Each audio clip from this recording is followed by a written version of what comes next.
Charles Francis Adams Sr. was an American historical editor, politician, and diplomat. He was a son of President John Quincy Adams and grandson of President John Adams, of whom he wrote a major biography. Adams served in the Massachusetts State Senate, before running unsuccessfully as vice presidential candidate for the Free Soil Party in the election of 1848.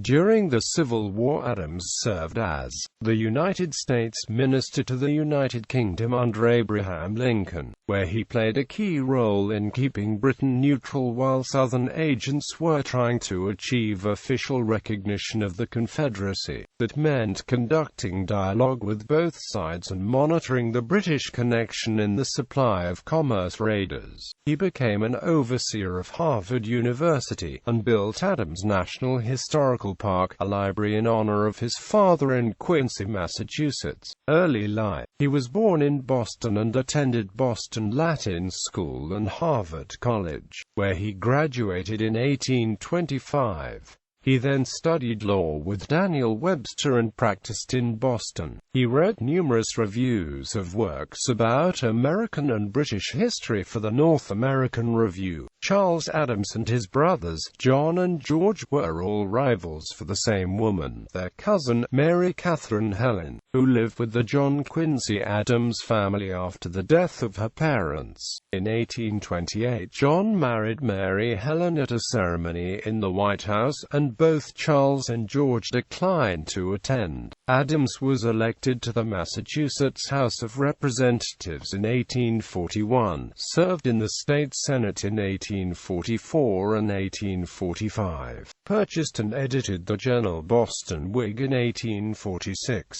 and was the unsuccessful nominee of the Free Soil Party for Vice President of the United States in 1848. For the 1840s, Adams became one of the finest historical editors of his era. He developed his expertise in part because of the example of his father, who in 1829 had turned from politics to history and biography. The senior Adams began a life of his father, John Adams, but wrote only a few chapters before resuming his political career in 1830 with his election to the U.S. House of Representatives. The younger Adams, fresh from his edition of the letters of his grandmother Abigail Adams, took up the project that his father had left uncompleted, and between 1850 and 1856, turned out not just the 2 volumes of the biography but 8 further volumes presenting editions of John Adams's diary and autobiography, his major political writings, and a selection of letters and speeches.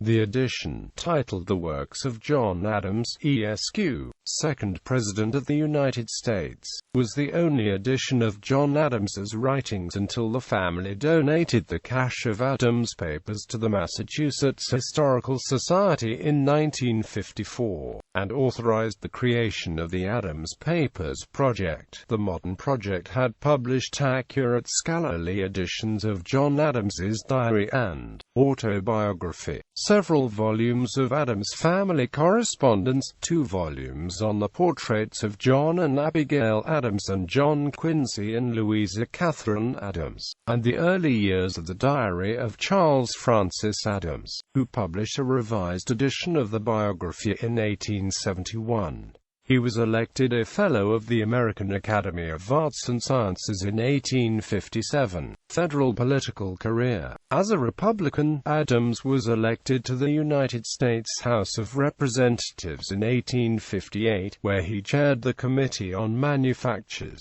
He was re-elected in 1860, but resigned to become U.S. Minister to the Court of St. James's, a post previously held by his father and grandfather, from 1861 to 1868. Powerful Massachusetts Senator Charles Sumner had wanted the position and became alienated from Adams. Britain had already recognized Confederate belligerency, but Adams was instrumental in maintaining British neutrality and preventing British diplomatic recognition of the Confederacy during the American Civil War. Part of his duties included correspondence with British civilians, including Karl Marx and the International Working Workingmen's Association. Adams and his son, Henry Adams, who acted as his private secretary, also were kept busy monitoring Confederate diplomatic intrigues and the construction of rebel commerce raiders by British shipyards. Back in Boston, Adams declined the presidency of Harvard University but became one of its overseers in 1869. In 1870 he built the first presidential library in the United States to honor his father John Quincy Adams. The Stone Library includes over 14,000 books written in 12 languages. The library is located on the property of the Old House at Adams National Historical Park in Quincy, Massachusetts.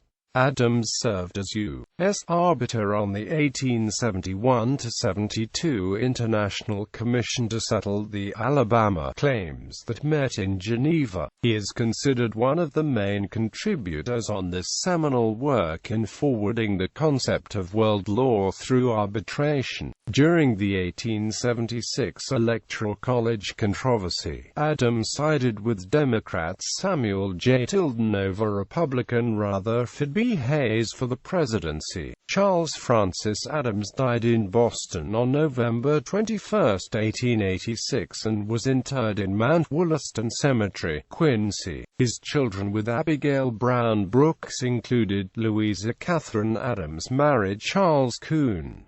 John Quincy Adams II, Charles Francis Adams Jr., Henry Brooks Adams, Arthur Adams, Mary Gardner Adams married Dr. Henry Parker Quincy, Peter Chardon Brooks Adams.